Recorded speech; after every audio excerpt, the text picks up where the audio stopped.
Hi, welcome back to the Adawa channel. Today we're going to be looking at the Shang-Chi and the Legend of the Ten Rings soundtrack.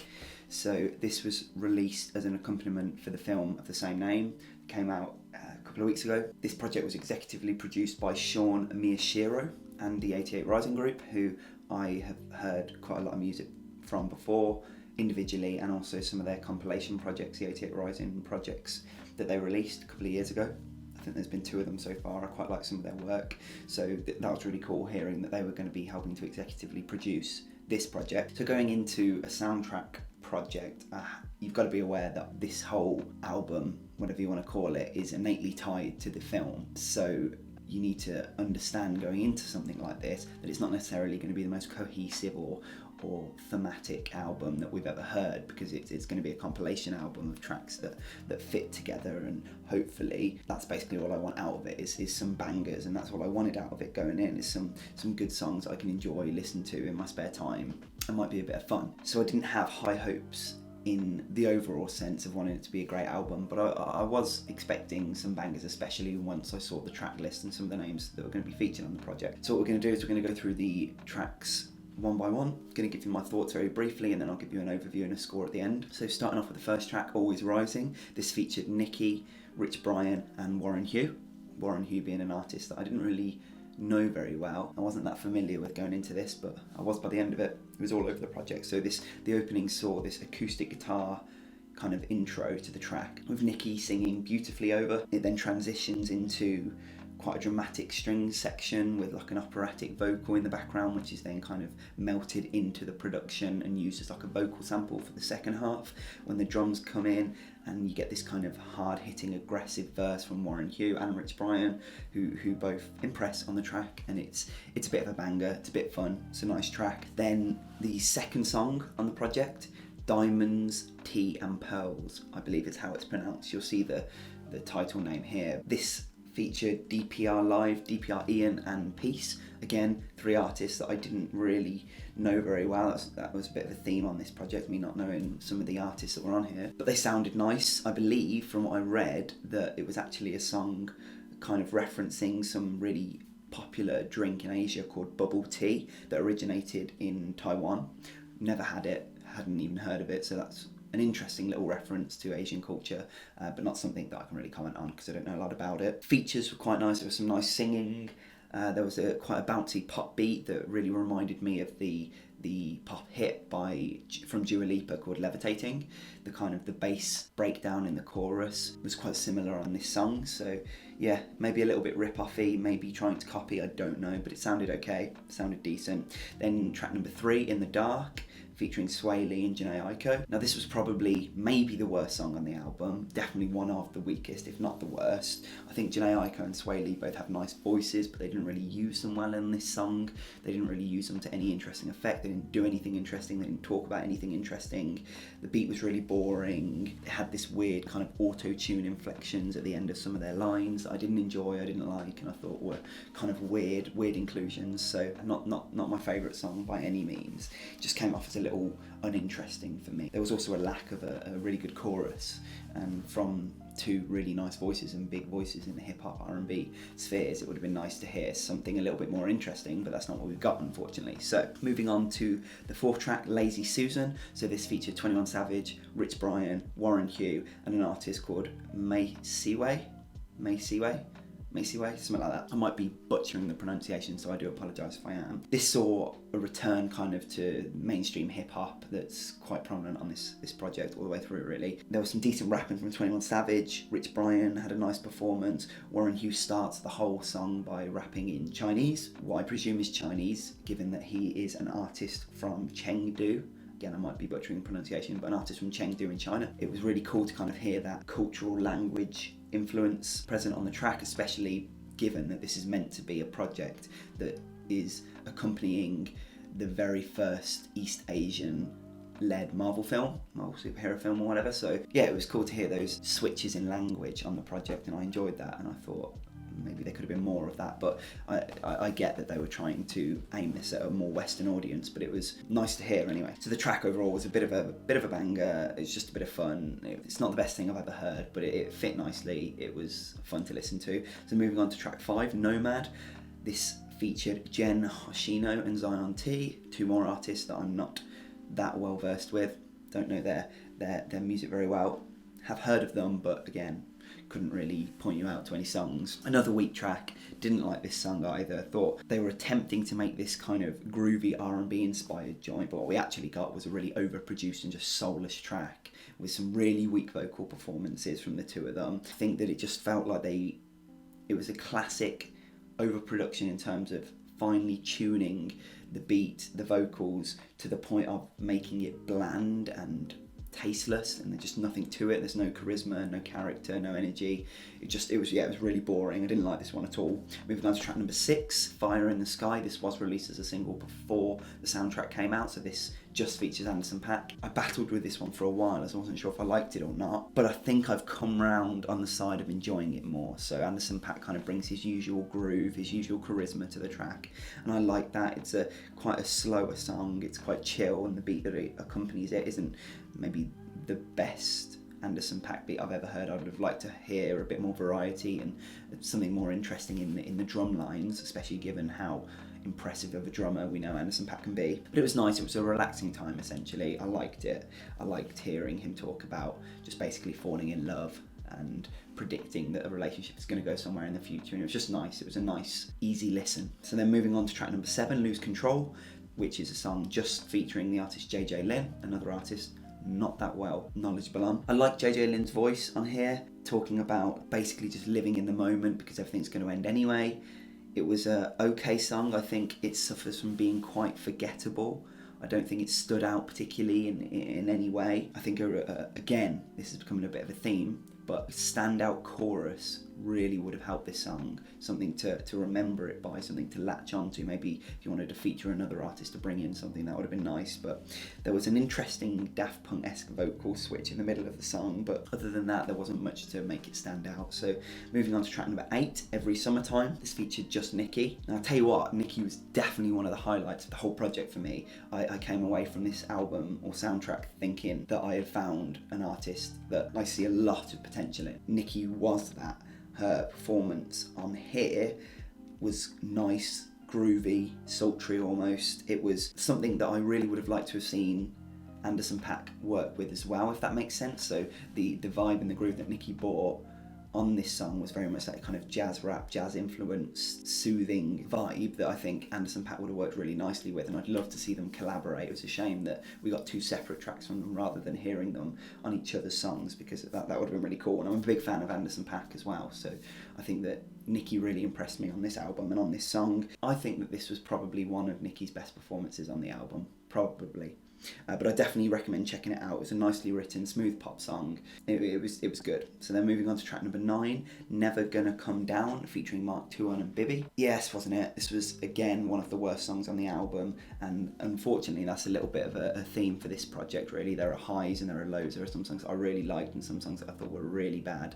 So we were kind of going up and down and up and down and up and down constantly, really, and that was a bit of a shame, because this was definitely one of the low points in the album. It had this kind of, it reminded me of these very 2010s pop style music with like these claps, these really obnoxious claps that sounded like something off a Jonas Brothers project back in the 2010s. It had a fairly generic guitar line to match it, and I just didn't like this song. I don't even remember seeing it in the film. I have seen the film now, so that does help with my experience of this album, but I don't remember seeing it in the film. I think I'd forget it even if I had, so yeah, just skip this song, complete waste of time. Then moving on to 10, Foolish, featuring Guapdad 4000, Rich Brian and Warren Hugh. This was a club banger, or an attempt at a club banger that I'm sure some people might enjoy. Fortunately, it wasn't for me. I didn't think it was that good. I didn't enjoy it very much. It spoke about having, essentially the theme of the song was about having lots of money and not being worried about what you were spending it on, because you could be foolish, it didn't matter because they were so rich. Rich Brian provided quite a nice verse, but even he couldn't save this. I just thought the beat was a really bad concoction of, again, obnoxious clap sounds and this kind of weird air raid siren sound in the background, and I wasn't a big fan of this song either. So moving on to track 11, Clocked Out, again featuring NIKI and featuring an artist called Audrey Nuna. I don't know if I'd heard of Audrey Nuna either before this song, but she can really rap. Her rapping on this was a highlight of the whole project. I was really impressed with how she switched her flows, the speed of her delivery, all in the same verses, and I thought it was really impressive. NIKI comes in with some really distorted and dramatic vocals towards the end of the song, and I thought that although the beat might have been a little bit stale in the first half, towards the end it was helped, and overall I thought this was a decent effort and one that I could definitely see working on a film score, so in the film itself. I can't remember if it was in the film or not, but yeah, it was an okay song. It was a decent song. I liked the rapping. Moving on to track 12, we have the song Act Up, featuring EARTHGANG and Rich Brian again. Felt like this was a little bit similar to Purple Lamborghini from the soundtrack for the original Suicide Squad film. Thought this was Marvel's attempt at recreating that success, and it was okay. If you like that song, Purple Lamborghini, you'll probably like this song. I think the performances on this track were really impressive from all of the two members of EARTHGANG and Rich Brian. If you don't mind that kind of Miami gangster sound with kind of the heavy drums, snare sounds, then you'll probably like this song. Yeah, I was a bit mixed on it. Rich Brian did provide some nice singing vocals at one point, or a couple of points in kind of like the post-chorus sections of the song. That was nice. But yeah, it felt a little bit disjointed to me, and I had very mixed feelings on this song. So then moving on to the track 13, Baba Says. So this featured artists Adawa and Shayiting. Again, not very familiar with that. Couldn't confirm for sure because I couldn't find exactly where they were from, but they were singing and rapping in a different language on this song as well, which was again really nice to hear. I really enjoyed that. Even though I couldn't understand what they were saying, it sounded really cool. I like the additional chorus refrain from an artist called Henry Lau. It was a decent song, had some nice sounding rapping, had some really soothing R&B vocals, and I would recommend giving this one a listen. It might not be a standout on the whole project, but it was decent. It was definitely decent. Then track number 14, we have Run It, featuring Rick Ross, Rich Brian and DJ Snake. Now, you can tell that they pumped a lot of money into this track. I'm pretty sure that this track was used in one of, at least, the trailers for the film Shang-Chi and the Legend of the Ten Rings. Obviously, had some nice kind of disco futuristic bass lines and these glitchy drums that added to kind of the drama of the whole track. It was a very dramatic track. DJ Snake obviously handling the production. It was in a similar lane to Act Up in terms that I think it was meant to be this kind of very dramatic and very heavy hitting kind of recreation of that Purple Lamborghini song from a couple of years back, and it was an obvious song to accompany an action film basically. But it sounded okay. Ross's performance was a bit of fun. I don't think this song is going to be something that I personally listen to all that much. It's not going to be something I return to that much. So then moving on to track number 15, Swan Song, featuring NIKI and Saweetie. Although I do like the work that NIKI has been putting in to the soundtrack so far, I didn't like this song. I didn't think it was that good. It had an okay beat, quite generic, melted into the background, had this pan flute sound which could have been used really nicely on the song, but I don't think it was. I don't think it was developed very well, and I don't think that it went any further than being very generic. Unfortunately, I don't think Saweetie's verse was very good, and it just felt very forgettable, so definitely not a highlight of the soundtrack for me personally. Moving on to track 16, and we do have a highlight of the soundtrack for me. So we had War with Heaven by Keshi.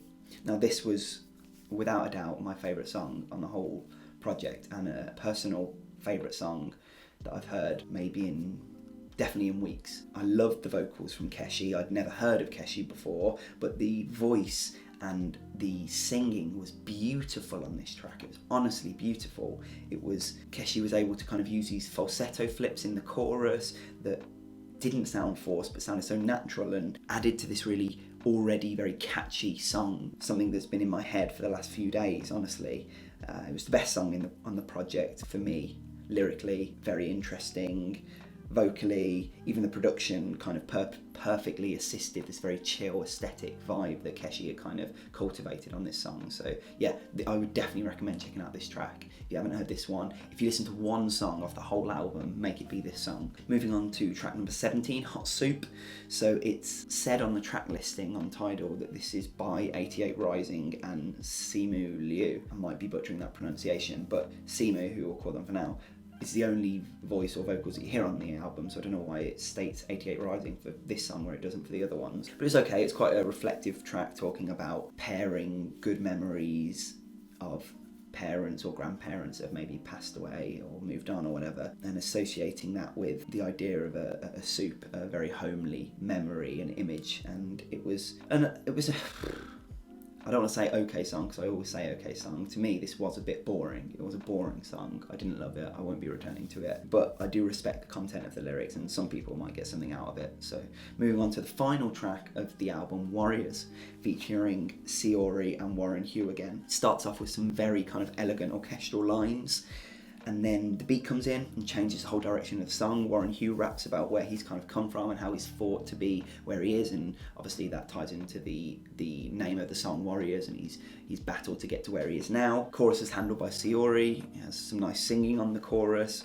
The drums leave again halfway through the track, and there's a beat switch that I did enjoy, and I did like the change in direction that it took for a kind of second time. I thought that it did add some character to the song and did add some energy that made some of the more watery tracks from earlier in the soundtrack seem very lackluster and lacking in personality, but this one had that personality, so it was good. So overall, I thought that this project was okay. It doesn't compare to me to the Black Panther soundtrack, which is an obvious comparison given that they're both Marvel soundtracks, they're both compilation soundtracks, and they're both handled by hip-hop artists mainly. I think that Black Panther soundtrack for me was very special, and I don't think this one was quite as good.